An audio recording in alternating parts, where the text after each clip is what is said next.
Welcome to new TV Telugu.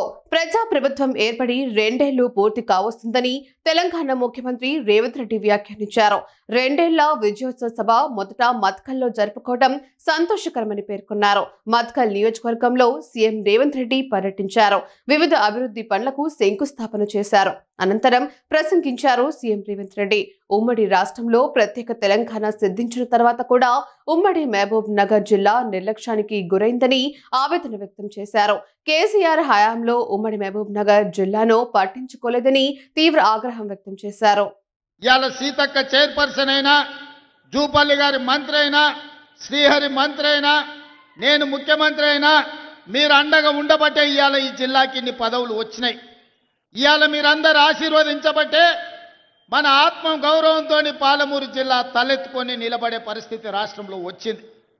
అదేవిధంగా ఈనాడు విద్య విషయంలో కానీ, సాగునీటి ప్రాజెక్టుల విషయంలోనే కాదు, మా అక్క లీడుండ్రు, మా అక్కలతో చేసేపు మాట్లాడుతానే, మీతో మళ్ళీ మాట్లాడతా. అక్క ఎన్నడన్నా అమ్మగారింటికి పోవాలన్నా, అమ్మవారిని దర్శించుకోవాలన్నా బస్సు కిరాయి పైసలు ఇంటి ఆయనని అడగాలి. ఇంటి ఆయన లేకపోతే కొడుకుని అడగాలి, వాడు పిల్లగాడైనా. ఇక వాడు ఇప్పుడు కాదు పో, మళ్ళా చూద్దాం దసరా పండుగ పోతారా అంటే వాడు సంక్రాంతి పండుగ పోదులే, ఇప్పుడు అమ్మగారింటికాడ ఏం దాచిపెట్టినావు, బుర్కలాడ్డు ఉన్నదా అని అంటే మనసులో బాధ అయినా దుఃఖం దిగమింగుకొని మా అక్కలు మళ్ళా పండుగ వచ్చినప్పుడు చూద్దాం కానీ అమ్మగారింటికి అమ్మని చూడని కానీ అనుకునేది. అవునా అక్క? ఇవాళ మరి మీ తమ్ముడు మీ బిడ్డ రేవంత్ రెడ్డి ఆయనకి ఎవరన్నా బస్సులో ₹1 అడిగిరా అక్క? ఏడ చెయ్యి చూపిస్తే ఆడ బస్సు ఆపుతురా, ఏడ కావాలంటే ఆడ దించొస్తురా. ఇవాళ ఈ స్వతంత్రం స్వేచ్ఛ ఆర్టీసీ రాష్ట్రం మొత్తం ఆడబిడ్డలు ఉచితంగా ప్రయాణం చేస్తురంటే మీ బిడ్డ, మీ తమ్ముడో, మీ అన్ననో ఈ తెలంగాణ రాష్ట్రానికి ముఖ్యమంత్రి ఉన్నందుకే కదా. పడనోడు, కారు గుర్తున్నోడు, కారులో తిరిగేటోడు ఆడబిడ్డలు బస్సులో ఉచితంగా ఎట్లు ఇస్తారని ఆటో వాళ్ళని తయారు చేసి మీ వీధికి పంచాయతీకి తోలిను.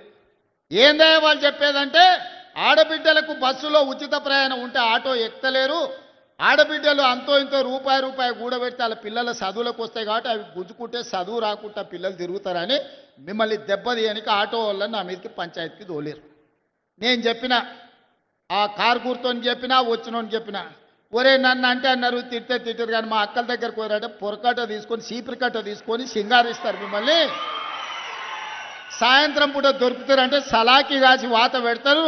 ఎందుకంటే మా మక్తల్ నారాయణపేట కొడంగల్ దిక్కు జొన్న రొట్టెలు మనం ఎక్కువ తింటాం. అవునా? సాయంత్రం అయితే రొట్టెలు చేసుకుంటాం కదా, సలాకి కాల్చి మా అక్కలకు దొరికినంటే వాత పెడతారు. మీరు మా అక్కల దగ్గర పోకుర్రా, ఇక జర ఎక్కువైందంటే కళ్ళల్లో కారం కూడా పెడతారు, మామిడికాయ తొక్కు పెడతారు కళ్ళల్లో. అది చెప్పిన కళ్ళల్లో నిప్పులు పోసుకుంటారు మా అక్కలు ఆర్టీసీ బస్సులో పోతే.